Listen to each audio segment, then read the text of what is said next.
Después de su muerte, descubrí una cuenta a su nombre. Había 5 millones de pesos, pero para acceder, pedían su huella digital. Cuando fui al banco, uno de los empleados susurró: «Esa huella ya fue usada ayer». Mi mundo se detuvo en ese instante. Las palabras del empleado flotaban en el aire como humo tóxico que no podía dejar de respirar. Pero antes de continuar, déjame preguntarte, ¿desde dónde me escuchas? Escribe en los comentarios y suscríbete si aún no lo has hecho. Necesito saber hasta dónde viajan estas historias que otros prefieren enterrar en silencio. Todo comenzó 3 semanas después del funeral de Ricardo. Mi esposo había muerto de un infarto masivo mientras corría en el parque, como hacía cada mañana desde hace 20 años, 52 años en perfecta forma física, sin antecedentes cardíacos. Los doctores lo llamaron muerte súbita. Yo lo llamé el peor día de mi vida. Llevábamos casados 26 años.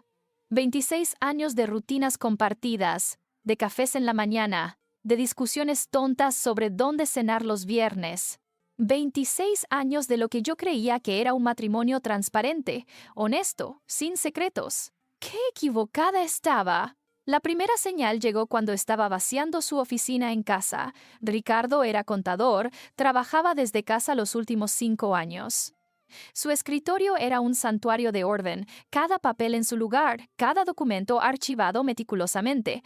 Estaba guardando sus libros de contabilidad cuando encontré un sobremanila escondido detrás de una hilera de biblioratos.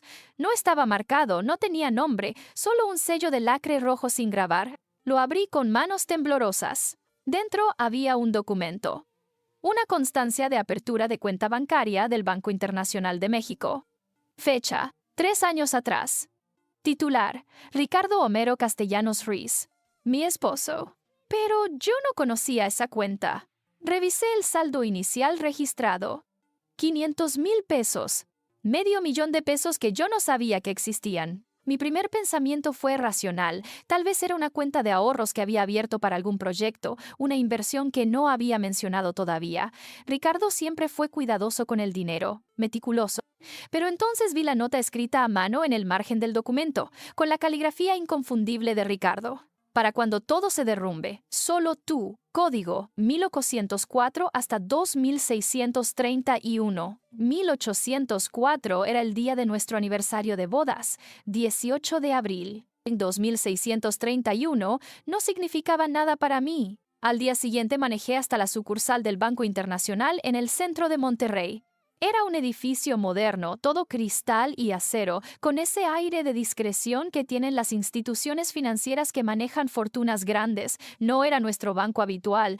Nosotros teníamos cuentas en un banco comercial común, donde manejábamos nuestras finanzas del día a día. Este banco era diferente, más exclusivo, más secreto. La recepcionista me recibió con una sonrisa profesional que no llegaba a sus ojos. «Buenos días, ¿en qué puedo ayudarle?» «Mi esposo falleció hace 3 semanas», dije, y mi voz sonaba extrañamente hueca. «Encontré documentos de una cuenta a su nombre en este banco. Necesito información sobre ella». La sonrisa de la recepcionista vaciló levemente. «Lamento su pérdida, señora. ¿Tiene el número de cuenta?» Le mostré el documento. Ella lo revisó en su computadora y su expresión cambió sutilmente. Algo entre sorpresa y alarma. «Un momento, por favor. Voy a llamar al gerente de cuentas privadas». Eso ya me pareció extraño. ¿Gerente de cuentas privadas? ¿Para una cuenta de 500,000 pesos? Esperé en un sillón de piel que probablemente costaba más que mi auto. 10 minutos después, apareció un hombre de unos 45 años, traje impecable, cabello perfectamente peinado hacia atrás. «Señora Castellanos, soy Mauricio Salazar, gerente de banca privada. ¿Podemos hablar en mi oficina?» Lo seguí por un pasillo silencioso hasta una oficina con vista panorámica de la ciudad. Cerró la puerta con cuidado. «Lamento mucho su pérdida», comenzó, pero había algo ensayado en su tono. «Entiendo que está aquí por la cuenta de su esposo». «Sí. Necesito acceder a ella. Soy su esposa y su única heredera según el testamento». Mauricio asintió lentamente. «Entiendo. Sin embargo, esta cuenta tiene características especiales». «¿Características especiales?» Su esposo estableció protocolos de seguridad muy específicos cuando abrió esta cuenta. Para acceder, se requiere no solo la documentación legal estándar, sino también verificación biométrica. ¿Verificación biométrica? Huella digital, señora. La huella digital del titular. Me quedé mirándolo, sin comprender. Mi esposo está muerto. No puedo traerle su huella digital. Lo sé, señora. Y lamento la situación, pero esas fueron las instrucciones específicas que su esposo dejó. Sin la huella digital del titular, la cuenta permanece bloqueada. Eso no tiene sentido. ¿Cómo voy a acceder al dinero que legalmente me corresponde? Mauricio se removió incómodo en su silla. Hay un procedimiento. En casos de fallecimiento del titular, podemos usar la huella digital registrada en el sistema forense, tomada post-mortem. Necesitaríamos una orden judicial para obtenerla de las autoridades. Post-mortem. La palabra me cayó como un puñetazo. ¿Cuánto hay en esa cuenta?, pregunté de repente. Mauricio dudó. Señora, sin la verificación adecuada no puedo. Soy su viuda. Soy su heredera legal. Tengo derecho a saber. Él suspiró y giró su monitor hacia mí. Lo que vi me quitó el aliento. El saldo no era 500,000 pesos. Era 5,300,000 pesos. 5 millones. ¿De dónde salió este dinero?, susurré. No puedo darle esa información sin la verificación adecuada, señora. Pero puedo ver el saldo. El saldo sí. Los movimientos, depósitos, retiros, eso requiere acceso completo. Me levanté mareada. Voy a conseguir esa orden judicial. Mauricio asintió. Una cosa más, señora Castellanos. Cuando la obtenga, por favor, haga una cita. Este tipo de situaciones requieren privacidad. Había algo en su tono, algo que me decía que él sabía más de lo que estaba diciendo. Conseguir la orden judicial tomó 2 semanas. 2 semanas de papeleo, de abogados, de declaraciones. 2 semanas en las que no dormía, dándole vueltas a la misma pregunta una y otra vez. ¿De dónde sacó Ricardo 5 millones de pesos? Revisé cada documento financiero que teníamos en casa. Cada estado de cuenta, cada recibo, cada comprobante. Nuestras finanzas eran modestas pero sólidas. Ricardo ganaba bien como contador independiente, yo trabajaba como terapeuta ocupacional. Teníamos una casa con hipoteca casi pagada, 2 autos, ahorros para el retiro, pero nada que explicara 5 millones de pesos escondidos en una cuenta secreta. Hablé con nuestra hija Daniela, de 24 años. Ella tampoco sabía nada. Mamá, papá era el hombre más honesto que conocí, me dijo con los ojos llenos de lágrimas. Tiene que haber una explicación, pero mientras más buscaba, menos encontraba. Finalmente la orden judicial llegó. El forense accedió a proporcionar la huella digital de Ricardo registrada durante la autopsia. Llamé al banco. Mauricio Salazar me dio una cita para un martes por la tarde. Venga después de las 4. ¿Habrá menos gente?, dijo. Ese martes llegué al banco exactamente a las 4:15. El sol de la tarde convertía los cristales del edificio en espejos dorados. La recepcionista me esperaba. Señora Castellanos, el señor Salazar la está esperando, pero antes hay alguien que necesita hablar con usted. ¿Quién? Antes de que pudiera responder, un hombre joven apareció desde uno de los pasillos. 30 años quizás, empleado del banco según su gafete. Se veía nervioso, mirando a los lados como si temiera ser visto. Se acercó a mí y bajó la voz. Señora, soy Miguel Ángel Cordero. Trabajo en el departamento de operaciones. Procesé su solicitud de acceso a la cuenta de su esposo. ¿Sí?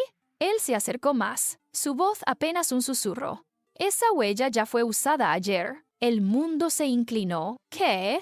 La huella digital de su esposo. Alguien la usó ayer para acceder a la cuenta. Se retiraron 200,000 pesos. No podía respirar. ¡Eso es imposible! Mi esposo está muerto hace casi un mes. Lo sé, señora, por eso se lo digo. Alguien tiene acceso a esa cuenta. Alguien que tiene la huella de su esposo.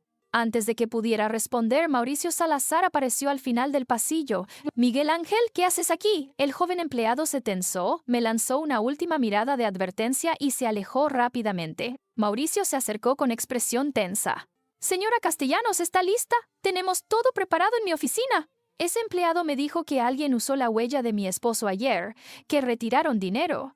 La expresión de Mauricio se endureció. Miguel Ángel es nuevo, no debería estar hablando con clientes sobre asuntos confidenciales. Por favor, acompáñeme. ¿Es verdad lo que dijo?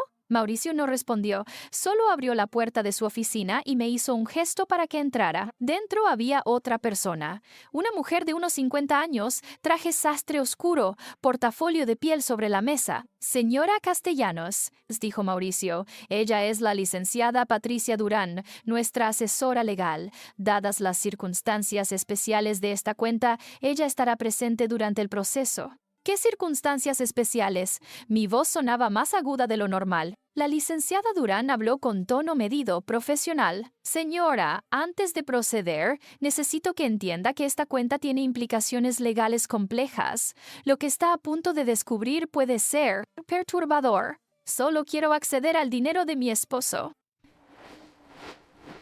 Y tiene todo el derecho, dijo ella.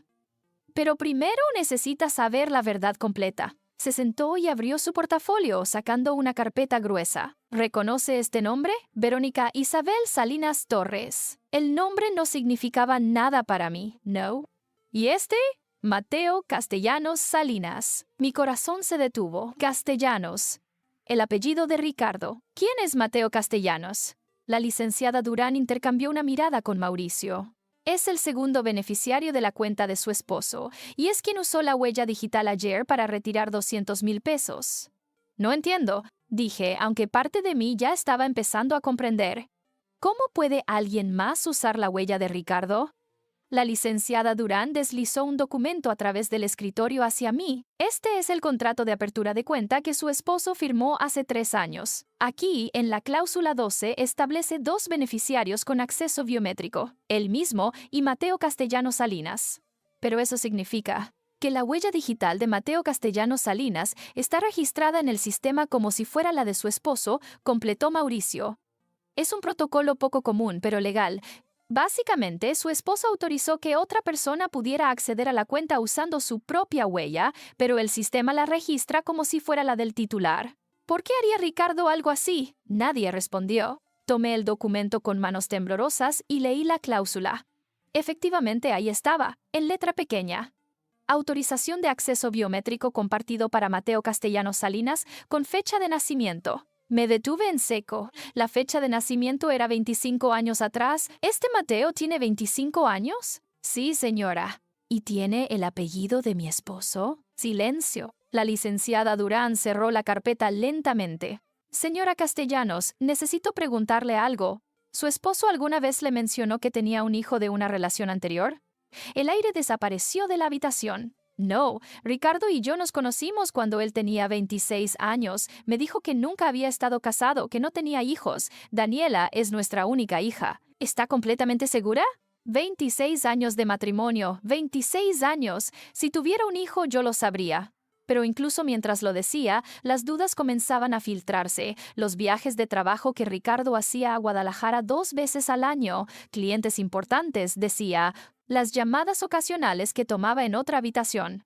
Trabajo confidencial, explicaba. ¿Había estado ciega todo este tiempo? Mauricio habló con voz cuidadosa. Señora Castellanos, lo que voy a decirle ahora es estrictamente confidencial. Solo se lo revelo porque tiene derecho legal a esta información como viuda del titular. Esperé, sin respirar. Durante los últimos 3 años se han depositado en esta cuenta 100,000 pesos mensuales, cada mes, sin falta. Transferencias desde la cuenta personal de su esposo. 100,000 pesos mensuales, 12 meses al año. 3 años, 3,600,000 pesos. Y el resto, continué calculando en voz alta. ¿De dónde vino? Inversiones, respondió Mauricio. Su esposo era muy hábil con el dinero. Convirtió el depósito inicial de 500,000 pesos en casi 2 millones en 3 años. Los depósitos mensuales suman el resto. ¿Y los retiros? La licenciada Durán tomó la palabra. Antes de ayer nunca hubo retiros. La cuenta era intocable, pero hace 2 días, un día después de que usted solicitara acceso, Mateo Castellanos apareció aquí con su identificación y retiró 200,000 pesos en efectivo. ¿Lo vieron? ¿Hablaron con él? Yo no estaba ese día, dijo Mauricio, pero hay registro de video. ¿Quiere verlo? Asentí, incapaz de hablar. Mauricio giró su laptop hacia mí y reprodujo un archivo de video de seguridad. La imagen era en blanco y negro, pero clara. Mostraba el interior del banco, la ventanilla de operaciones especiales. Y entonces él entró en el encuadre. Un joven de 25 años, alto, constitución delgada pero atlética. Cabello oscuro, ligeramente ondulado, nariz recta, mandíbula definida. Y los ojos de Ricardo, exactamente los mismos ojos que había amado durante 26 años. No había duda posible. Ese joven era hijo de mi esposo. El video continuó. Lo vi acercarse a la ventanilla, presentar su identificación, colocar su dedo en el lector de huella digital. El sistema emitió una luz verde. Aprobado. El cajero le entregó el dinero. 200,000 pesos en efectivo. Y entonces, justo antes de irse, el joven miró directamente a la cámara, como si supiera que yo estaría viendo esto, como si quisiera que lo viera, y sonrió. Salí del banco en estado de shock. Manejé a casa sin recordar el camino, aparqué mal, dejando el auto torcido en la entrada, entré tambaleándome y me dejé caer en el sofá donde Ricardo y yo solíamos ver películas los domingos. Ricardo tenía un hijo de 25 años. Un hijo que existió durante todo nuestro matrimonio. Y yo nunca lo supe. Tomé mi teléfono con manos temblorosas y llamé a Daniela. Mamá, ¿qué pasó? ¿Conseguiste acceder a la cuenta? Daniela, necesito que vengas a casa. Ahora. Mamá, me estás asustando. Por favor, es sobre tu padre. Ella llegó media hora después. La vi estacionar desde la ventana, caminar rápidamente hacia la puerta, con esa cara de preocupación que tenía desde niña cuando sabía que algo iba mal. Le conté todo, cada detalle, la cuenta secreta, los 5 millones, el joven llamado Mateo, el apellido Castellanos, los ojos de Ricardo en un rostro que yo nunca había visto. Daniela escuchó en silencio, su rostro palideciendo progresivamente. Cuando terminé, ella se quedó callada durante un largo minuto.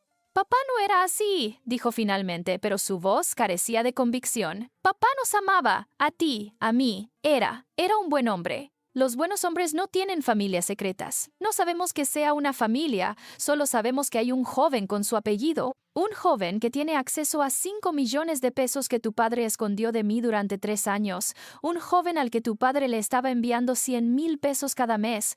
Daniela se levantó y comenzó a caminar por la sala. Necesitamos encontrarlo. A ese Mateo. Necesitamos respuestas. ¿Cómo? No tengo su dirección. No tengo su teléfono. Pero tenemos su nombre completo, Mateo Castellanos Salinas, y sabemos la fecha de nacimiento. Eso es suficiente. Mi hija, siempre práctica, sacó su laptop. Redes sociales. Registros públicos. Alguien con ese nombre y esa edad dejó huella en algún lado.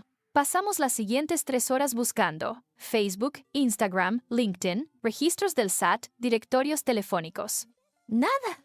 Mateo Castellanos Salinas no existía en Internet, o había sido muy cuidadoso en mantener su privacidad. Oh, mamá, dijo Daniela de repente. ¿Y si buscamos a la madre? Verónica Isabel Salinas Torres, ese era el nombre que te dijeron, ¿verdad? Ese nombre, el que la licenciada había mencionado primero. Busqué Verónica Salinas Torres, Guadalajara, y ahí estaba, un perfil de Facebook con configuración de privacidad baja. Fotos públicas. Y en una de ellas, tomada hace 6 meses, ella estaba con él, Mateo. La foto tenía un pie de descripción.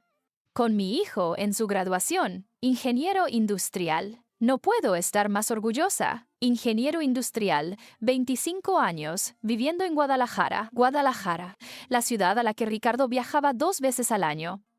Estudié la foto de Verónica, mujer de unos 50 años, cabello castaño con canas, rostro amable, nada extraordinario, nada que explicara por qué Ricardo habría.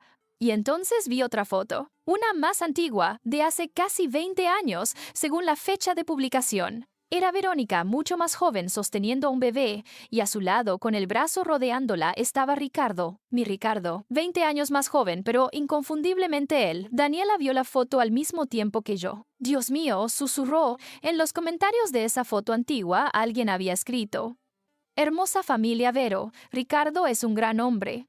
Ricardo es un gran hombre. Tiempo presente. No era. Es. Como si quien escribió eso creyera que Ricardo seguía siendo parte de la vida de Verónica. Al día siguiente, Daniela y yo tomamos el primer autobús a Guadalajara.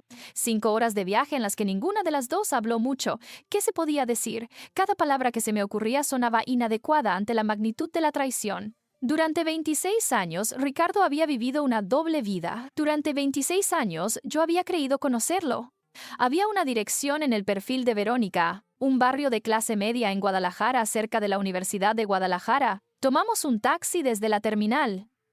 La casa era modesta. 2 pisos, fachada color beige, jardín pequeño pero bien cuidado. Había un auto compacto estacionado en la entrada.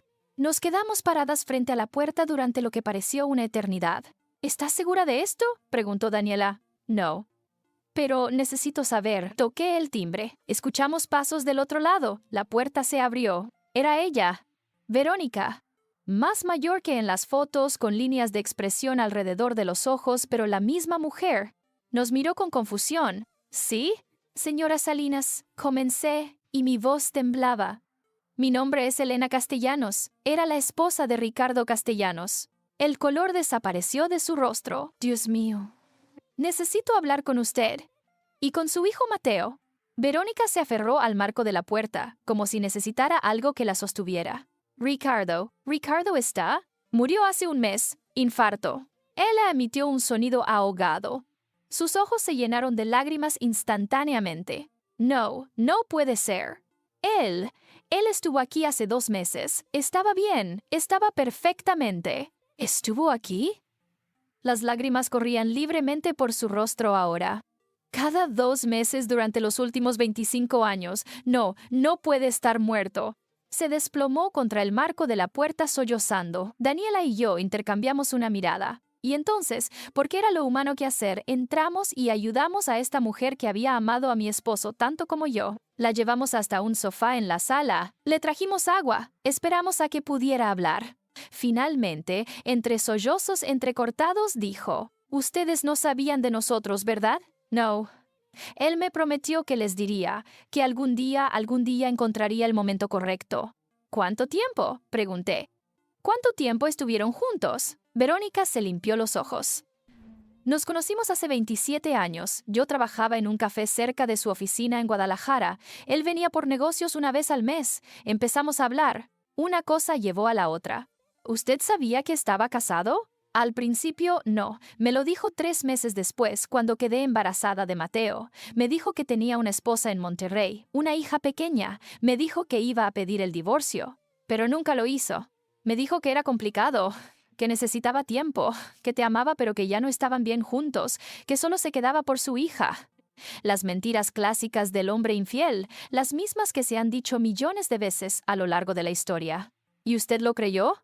Durante años. Sí, lo creí durante años. Porque me amaba. No lo dudo. Ricardo me amaba de verdad. También me amaba a mí, dije con voz hueca. Lo sé, y esa fue siempre la tragedia.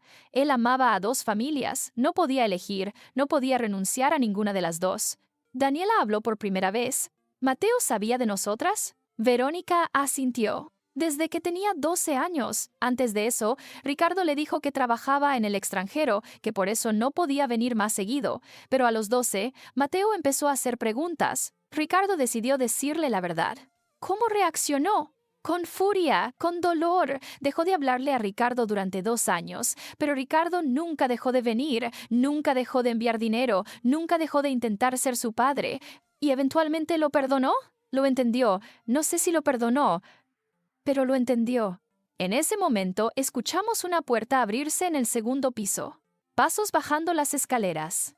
«Mamá, ¿con quién estás?» La voz se detuvo. Mateo apareció al pie de las escaleras. En persona, el parecido con Ricardo era aún más impactante. No solo los ojos, la forma de pararse, el gesto de pasar la mano por el cabello cuando está nervioso. Nos miró a Daniela y a mí durante un largo momento. «Ustedes son ellas», dijo finalmente. «La otra familia». Mateo se sentó en el sillón frente a nosotras, pero no dejaba de moverse, pierna inquieta, manos entrelazadas.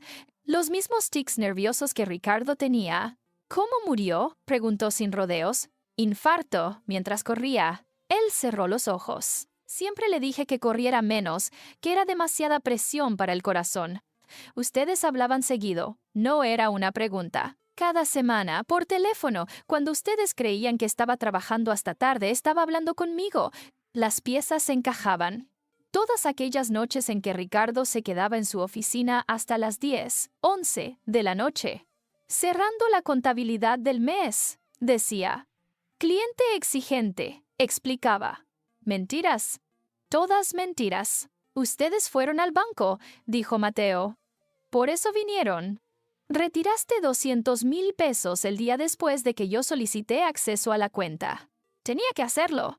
¿Por qué? Mateo se levantó y caminó hacia la ventana, dándonos la espalda. Porque papá me lo pidió. Fue lo último que me dijo antes de morir. Eso es imposible. Ricardo murió instantáneamente. No hubo tiempo para últimas palabras. No me refiero a ese día. Mateo se giró y había lágrimas en sus ojos. Me refiero a 2 semanas antes, la última vez que vino aquí. Verónica se incorporó súbitamente. ¿Ricardo estuvo aquí 2 semanas antes de morir? No me dijiste nada. Vino mientras estabas en el trabajo, mamá. Me pidió que no te dijera. Dijo que necesitaba hablar conmigo a solas. ¿Sobre qué?, preguntó Daniela. Mateo respiró profundo. Sobre su corazón. Había ido al doctor en secreto. Le diagnosticaron una condición seria, arritmia severa. Le dijeron que podía morir en cualquier momento, que necesitaba cirugía urgente. El mundo se inclinó.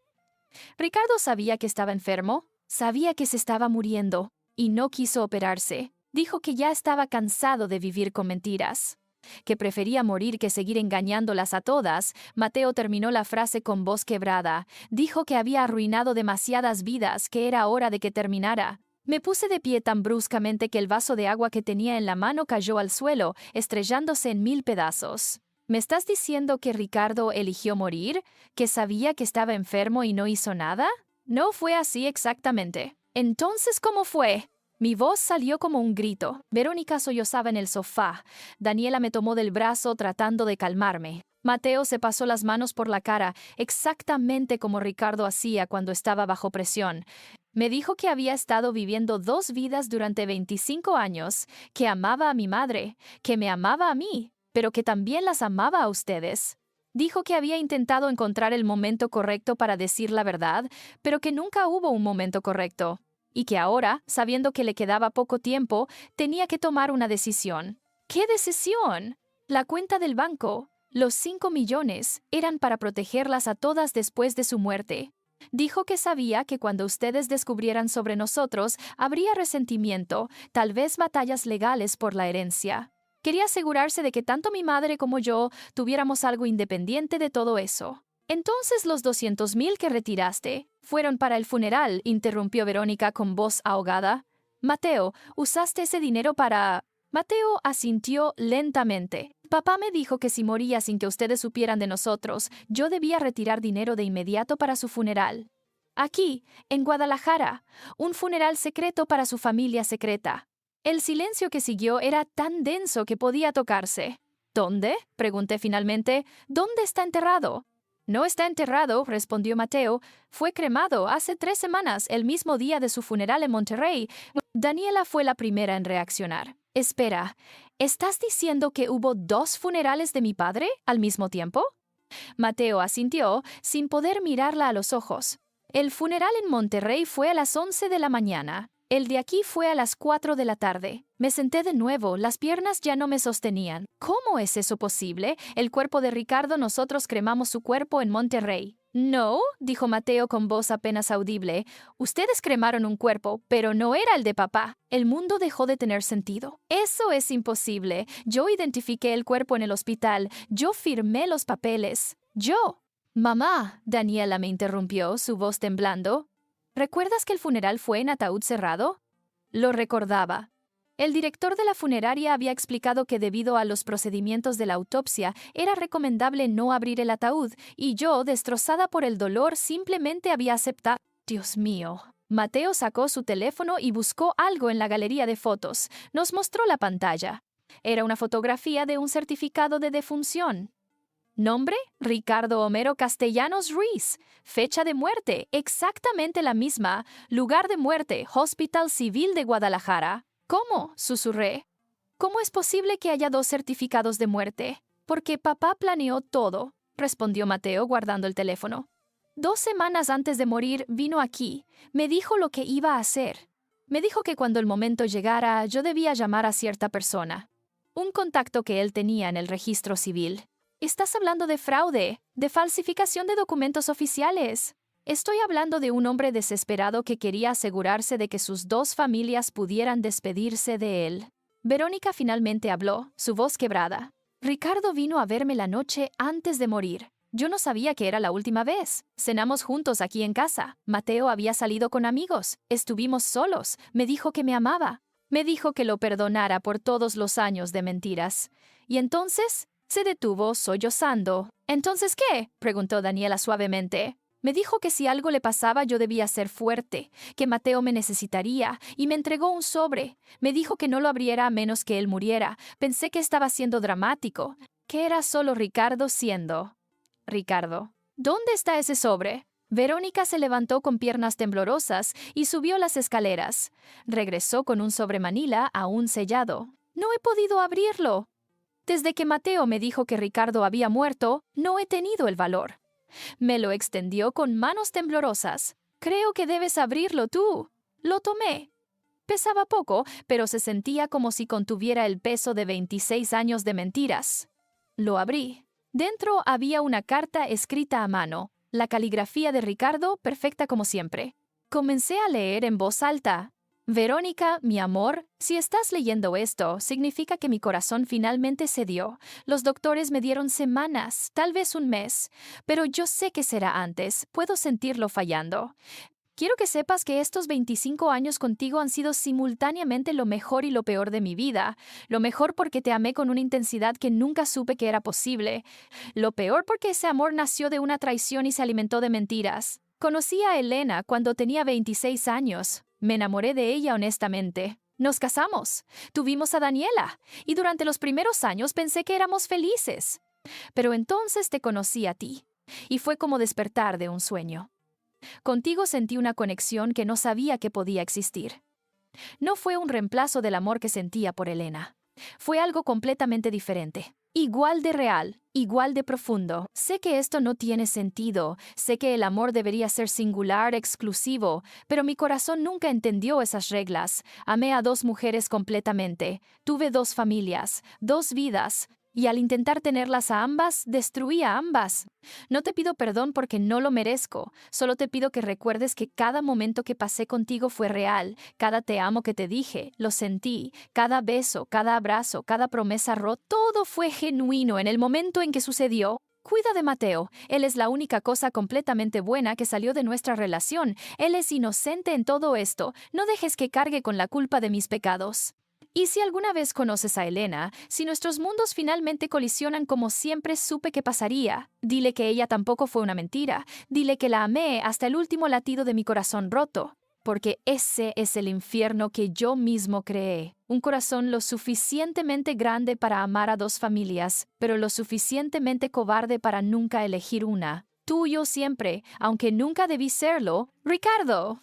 El silencio después de leer la carta era tan absoluto que podía escuchar mi propio corazón latiendo. Verónica lloraba en silencio, las lágrimas corriendo por sus mejillas sin que hiciera ningún esfuerzo por detenerlas. Daniela tenía el rostro pálido, los puños apretados. Y yo no sentía nada, como si toda emoción se hubiera drenado de mi cuerpo, dejando solo un vacío frío.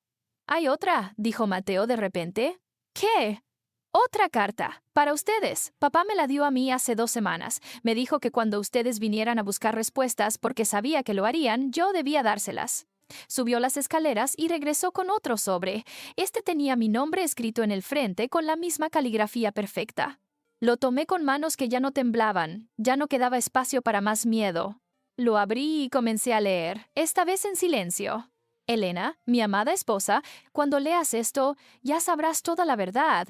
Ya habrás conocido a Verónica, ya habrás conocido a Mateo, ya sabrás que durante 26 años de nuestro matrimonio tuve otra familia. No hay palabras que puedan justificar lo que hice, no hay excusas que hagan esto menos monstruoso, pero necesito que entiendas algo, aunque no sé si es posible, nunca dejé de amarte. Sé que eso suena como la peor mentira de todas. ¿Cómo puede un hombre amar a su esposa mientras mantiene una relación de 25 años con otra mujer? ¿Cómo puede ser padre de 2 familias y pretender ser honesto con alguna? La verdad es que no puedo explicarlo de manera que tenga sentido. Solo puedo decirte que mi amor por ti era real. Cada mañana que desperté a tu lado durante 26 años agradecí tenerte. Cada vez que vi a Daniela crecer me sentí bendecido. Nuestra vida juntos no fue una mentira, pero tampoco lo fue mi vida con Verónica y Mateo. Y ese es mi pecado imperdonable. Tuve dos vidas reales, no una real y una falsa. Dos reales, dos familias que merecían toda mi atención, todo mi amor, toda mi presencia. Y ninguna la tuvo completamente. Los 5 millones en la cuenta del banco son míos. Los gané honestamente a lo largo de los años, invirtiendo en proyectos paralelos que ni tú ni Verónica conocían. No robé nada de nuestras finanzas familiares.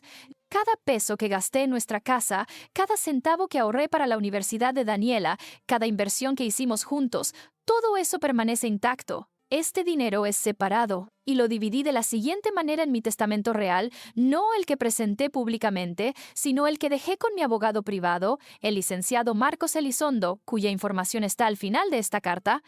2 millones para ti, Elena, por 26 años de lealtad que no merecías darle a un mentiroso. 2 millones para Verónica, por 25 años de ser mi refugio secreto y cargar con la culpa de nuestra relación. 1 millón para ser dividido entre Daniela y Mateo, para que tengan algo que viene solo de mí, sin manchas de propiedades familiares disputadas. Mateo tiene las instrucciones de cómo acceder al testamento real.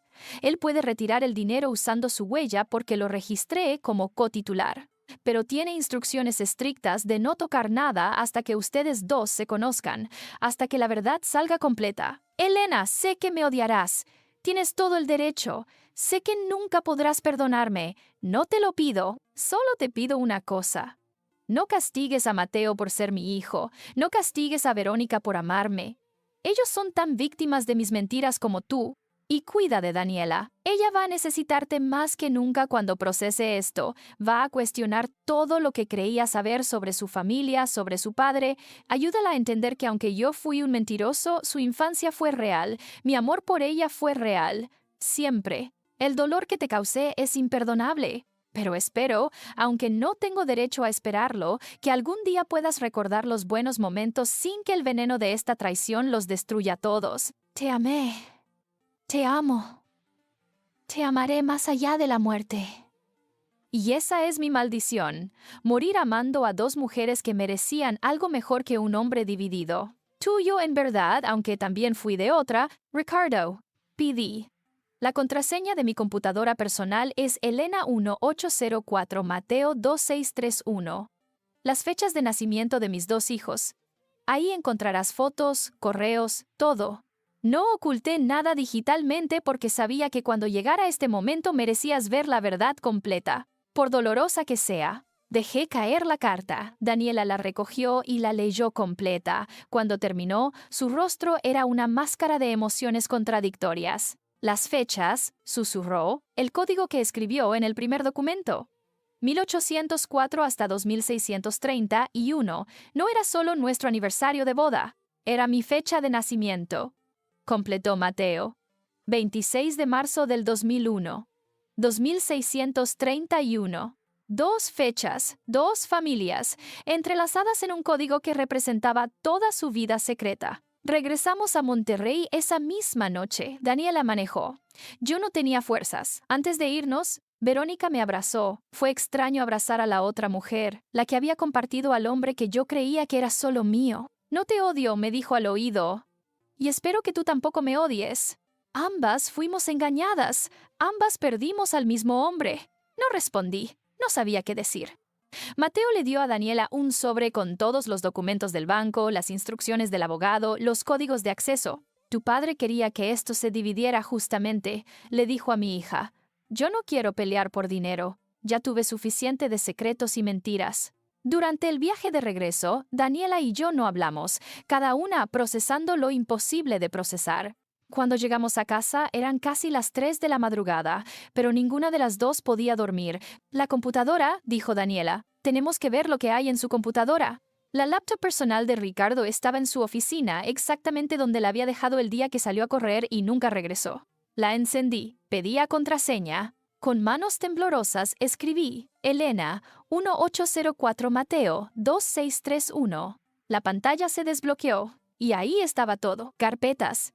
Cientos de carpetas. Fotos, Elena, Daniela, miles de fotos familiares, nuestras vacaciones, cumpleaños, momentos cotidianos, fotos, Verónica, Mateo, otras miles, otra familia, otros cumpleaños, otras vacaciones, cartas, no, enviadas, documentos de texto, docenas de ellos, cartas que Ricardo escribió pero nunca envió a ninguna de las dos. Abrí una al azar. Estaba fechada 5 años atrás. Hoy es el cumpleaños de Elena. Le compré un collar de plata que vi en un escaparate y que sé que le encantará.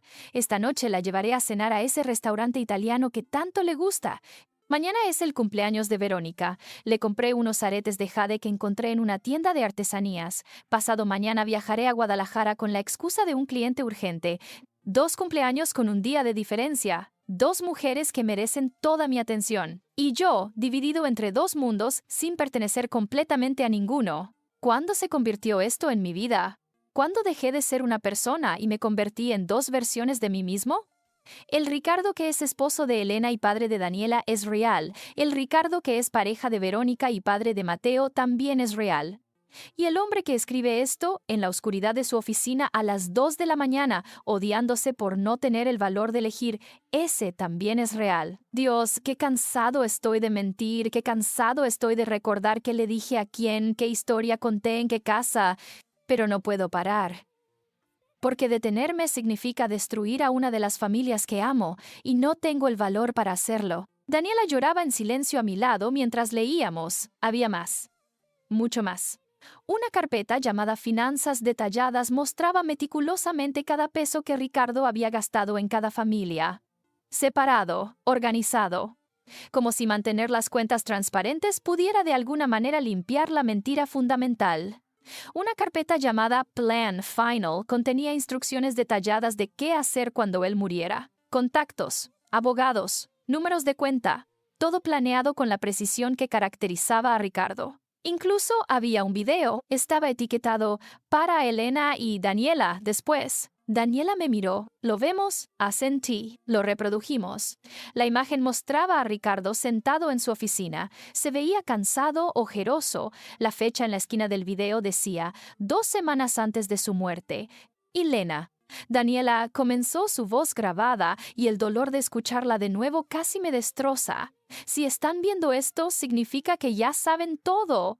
Ya conocieron a Verónica, ya conocieron a Mateo, ya leyeron las cartas, ya vieron las pruebas de mi doble vida. Hizo una pausa, frotándose los ojos. No voy a pedirles perdón porque sé que no lo merezco. Lo que hice es imperdonable. Durante 26 años les mentí, les robé la verdad. Les robé la oportunidad de elegir si querían estar en una relación con un mentiroso. Su voz se quebró. Elena, te conocí cuando eras la mujer más hermosa que había visto. Te amé con todo lo que tenía, y cuando nos casamos juré serte fiel, pero rompí esa promesa 3 años después, y seguí rompiéndola cada día durante los siguientes 23 años. Las lágrimas corrían por su rostro en la pantalla. Daniela, mi princesa, tú fuiste inocente en todo esto. Fuiste la luz de mi vida. Cada logro tuyo, cada sonrisa, cada momento contigo fue genuino. Pero también tuviste que compartir a tu padre sin saberlo.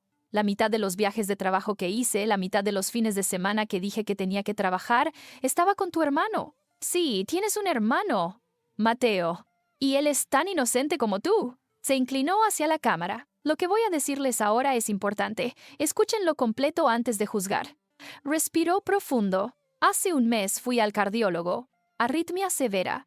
Insuficiencia cardíaca progresiva. Me dieron 2 opciones: cirugía con 50% de supervivencia o medicamentos que me darían tal vez un año más. Daniela ahogó un grito. Elegí no hacer ninguna de las 2 cosas.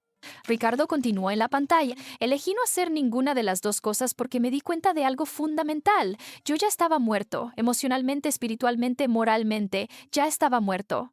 Llevaba 23 años siendo un fantasma que fingía estar vivo en 2 lugares diferentes. Se limpió las lágrimas. Así que tomé una decisión. Iba a vivir mis últimas semanas como debía haber vivido desde el principio, con honestidad. Pero la única forma de ser honesto era desaparecer de ambas vidas antes de que la verdad las destruyera a todas. Mi sangre se congeló. Dejé las cartas. Dejé el dinero. Dejé todas las evidencias. Porque ustedes merecían la verdad, incluso si esa verdad llegaba después de mi muerte.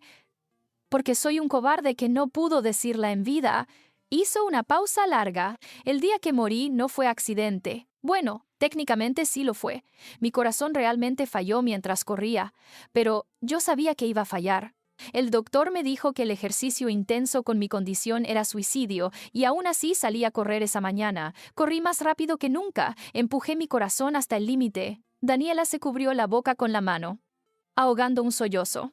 No fue suicidio en el sentido tradicional, fue rendición, dejar que la naturaleza tomara su curso, dejar de pelear contra lo inevitable y hacer que sucediera en un lugar público, de una manera que no dejara dudas, que no causara investigaciones prolongadas. Se inclinó más cerca de la cámara. Elena, Daniela, necesito que entiendan algo. Mi muerte no fue para escapar de las consecuencias, fue para evitar causarles más dolor del necesario. Si hubiera sobrevivido para contarles la verdad, habrían tenido que vivir viéndome a la cara todos los días, preguntándose si cada palabra que decía era otra mentira. Sus ojos, tan familiares, me miraban directamente a través de la pantalla. De esta forma, pueden odiar mi memoria sin tener que odiarme en persona. Pueden procesar esto sin que yo esté ahí complicándolo más con excusas o justificaciones. Respiró profundo. Verónica y Mateo están viendo un video similar en este momento, con el mismo mensaje básico: lo siento, los amé, los engañé, y elegí salir de sus vidas de la manera menos dolorosa que pude concebir. Se limpió los ojos una última vez. Hay una última cosa que quiero que sepan. En mi escritorio, en el último cajón de la izquierda, hay una llave. Es de una caja de seguridad en el Banco del Bajío, sucursal Centro. Dentro hay algo que quiero que tengan, algo que explica todo. La imagen parpadeó. Las amo, a todas, y sé que eso es parte del problema, pero es la verdad. Mi corazón roto las amó hasta el último latido. El video terminó. Daniela y yo nos quedamos sentadas en silencio durante lo que pareció una eternidad. Finalmente, ella habló. ¿Crees que realmente lo hizo? ¿Que eligió morir? Sí, respondí. Conocí a tu padre. Cuando tomaba una decisión, la ejecutaba, hasta el final. Era un cobarde. Sí. Pero también nos amaba. Sí. ¿Cómo pueden ser ciertas ambas cosas? No lo sé, mi amor, no lo sé. Nos abrazamos en esa oficina que todavía olía a Ricardo, rodeadas de los fantasmas de todas sus mentiras. 3 días después, Daniela y yo fuimos al Banco del Bajío. Llevábamos la llave, el certificado de defunción, el testamento, todos los documentos legales necesarios. También invitamos a Verónica y Mateo, porque si Ricardo había dejado algo en esa caja de seguridad, ambas familias tenían derecho a saberlo. Nos encontramos en la entrada del banco. Fue extraño. Las 4 personas que más habían amado a Ricardo reunidas por primera vez como familia. Porque eso éramos, de una forma retorcida y dolorosa. Familia. El gerente nos escoltó hasta la bóveda de seguridad. Usó su llave maestra. Yo usé la llave de Ricardo. La caja se abrió. Dentro había un solo objeto. Un álbum de fotos hecho a mano. Lo saqué con cuidado. La portada tenía escritas 2 palabras en la caligrafía de Ricardo. Mi verdad. Lo abrimos. La primera página tenía una foto de Elena y yo el día de nuestra boda. Jóvenes, felices, llenos de esperanza. La segunda página tenía una foto de Verónica embarazada de Mateo, radiante, sonriendo. Y luego, página tras página, Ricardo había creado un registro visual de su doble vida. No separado en 2 secciones, entrelazado. Una página, Daniela en su primer día de escuela. Siguiente página, Mateo en su primer día de escuela. Una página, Elena y yo en nuestro 10º aniversario. Siguiente página, Verónica y Ricardo en una playa en Guadalajara. Una página, Daniela graduándose de la preparatoria. Siguiente página, Mateo graduándose de la preparatoria. Y entre las fotos, Ricardo había escrito notas a mano. Este día le prometí a Elena que siempre la amaría. Cumplí esa promesa hasta el día que morí, pero esa misma promesa significaba romper mi promesa a Verónica. Mateo hizo su primer gol en el fútbol. Grité más fuerte que nadie. Verónica me miró con tanto amor, pero Daniela estaba en casa esperando que regresara de mi viaje de trabajo. Le perdí su obra de teatro escolar. Elena me preguntó por qué siempre estaba tan cansado. No podía decirle que era porque vivía 2 vidas completas, que cuando estaba con ella extrañaba a Verónica y Mateo, que cuando estaba con ellos extrañaba a Elena y Daniela, que nunca estaba completo en ningún lugar. Las notas continuaban página tras página, una confesión visual de 25 años de amor dividido. La última página tenía una sola foto. Era un autoportrait de Ricardo tomado probablemente días antes de su muerte. Se veía exhausto, viejo, derrotado. Debajo había escrito: este es el hombre que amó demasiado y dañó a todos los que amaba. Este es el hombre que tuvo 2 familias y falló a ambas. Este es el hombre que eligió morir antes que seguir mintiendo. A Elena, fuiste mi primera elección correcta. Lo siento por todas las elecciones equivocadas que siguieron. A Verónica, fuiste el amor que no debí buscar pero que no pude resistir. Lo siento por hacerte vivir en las sombras. A Daniela, fuiste la razón por la que me quedé atrapado en mi primera vida. Lo siento por no tener el valor de ser el padre que merecías completamente. A Mateo, fuiste la consecuencia de mis decisiones, pero te amé como elección. Lo siento por no poder darte mi apellido públicamente, aunque siempre fuiste mi hijo. Viví compartido, muero completo. Finalmente, una sola versión de mí. La verdadera. Perdónenme si pueden, recuérdenme si quieren, pero sobre todo, sean felices sin la carga de mis mentiras. Ricardo. Cerramos el álbum en silencio. Las 4 personas en esa pequeña habitación de banco, rodeadas de cajas de seguridad que guardaban los secretos de otros, procesando el secreto que había definido nuestras vidas. Verónica habló primero. ¿Qué hacemos ahora? Era la pregunta correcta.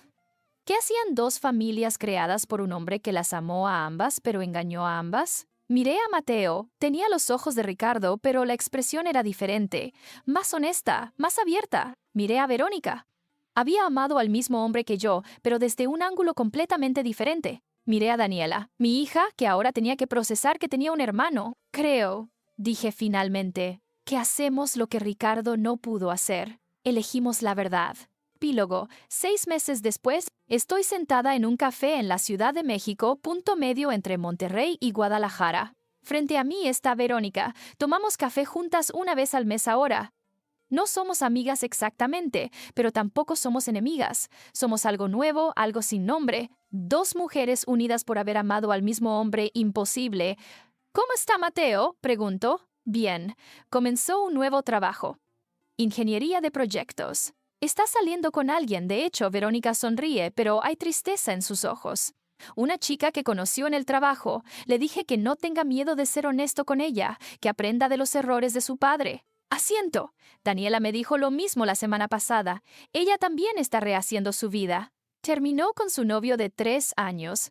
No puedo estar con alguien sin saber que estoy siendo completamente honesta, me explicó. Vi lo que los secretos le hicieron a papá. No quiero repetir eso. ¿Ya repartieron el dinero?, pregunta Verónica, removiendo su café. Sí, 2 millones para cada una. 1 millón dividido entre Daniela y Mateo, como Ricardo pidió. ¿Qué vas a hacer con él? Es una pregunta que me he hecho durante meses. Doné la mitad a un refugio para mujeres, respondo. Mujeres que fueron engañadas, abandonadas, traicionadas, me pareció apropiado. ¿Y la otra mitad?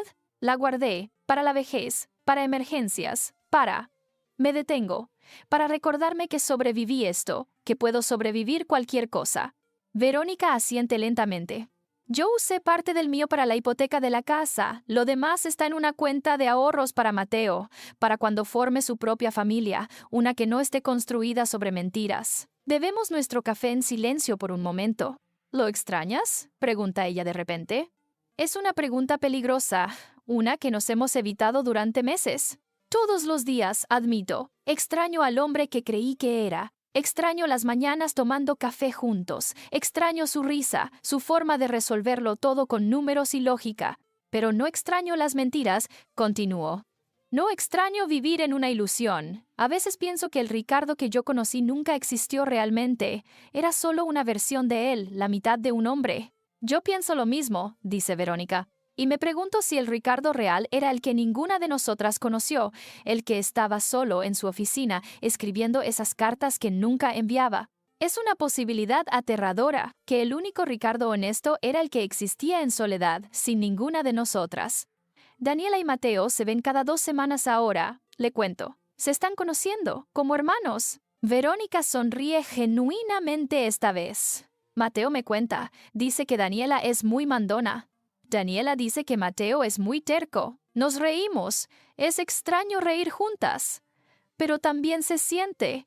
Correcto. Ricardo quería que nos odiáramos, dice Verónica después de un momento.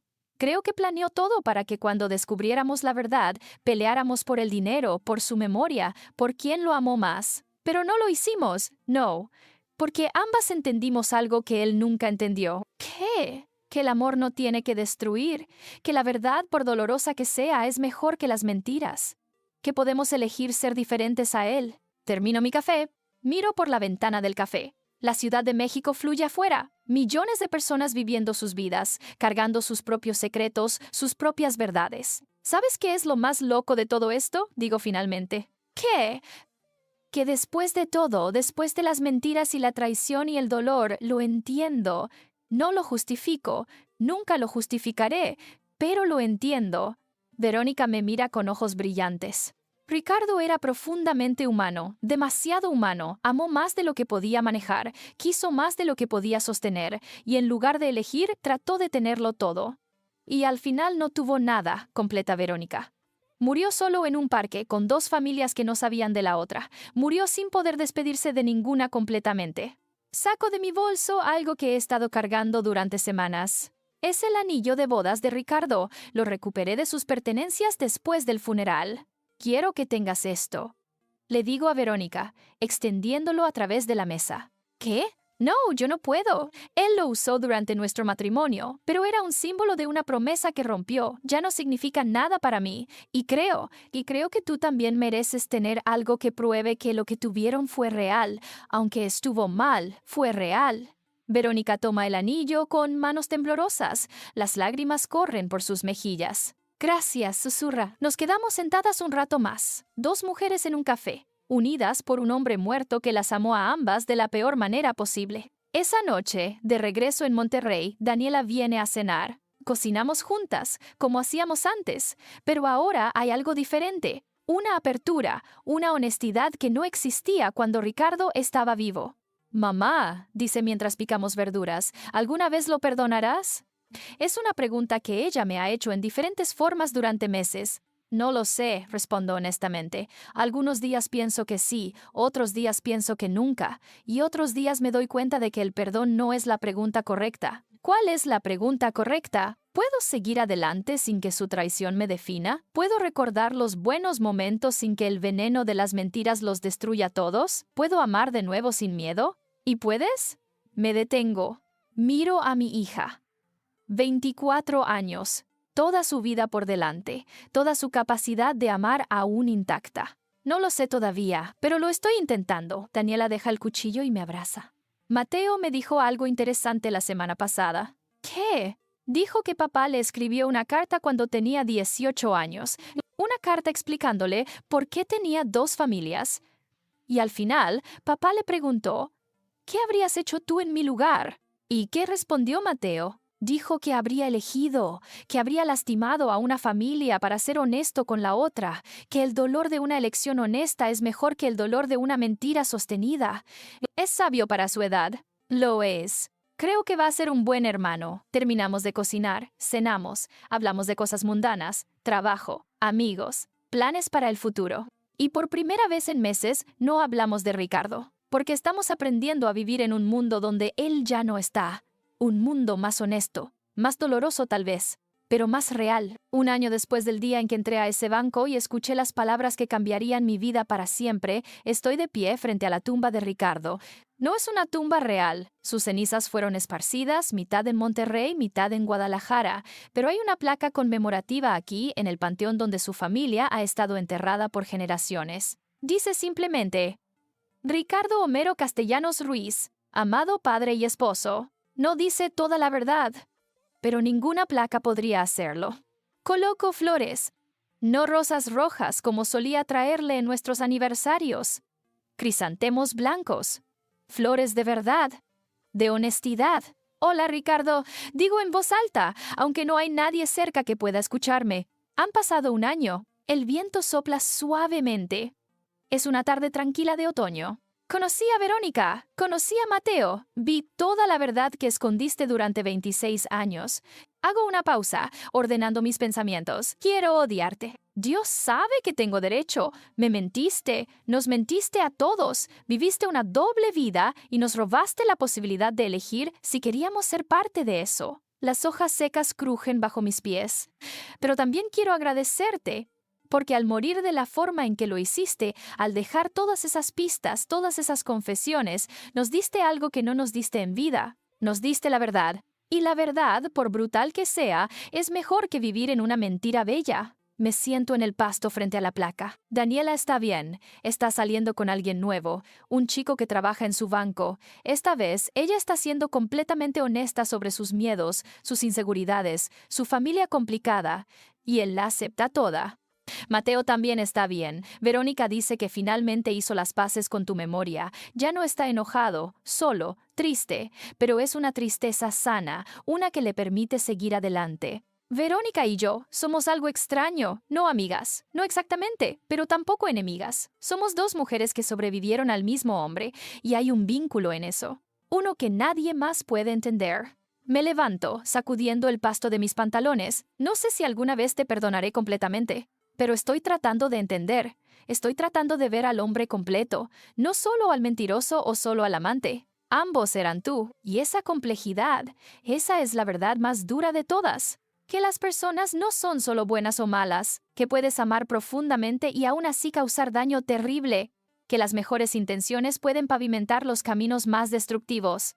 El sol comienza a ponerse, tiñendo el cielo de naranja y rosa. Adiós, Ricardo, no sé si volveré, no sé si necesito hacerlo, porque finalmente estoy aprendiendo algo que tú nunca aprendiste. Estoy aprendiendo a vivir en la verdad, toda la verdad, por dolorosa que sea. Y en esa verdad estoy encontrando algo que tú nunca tuviste.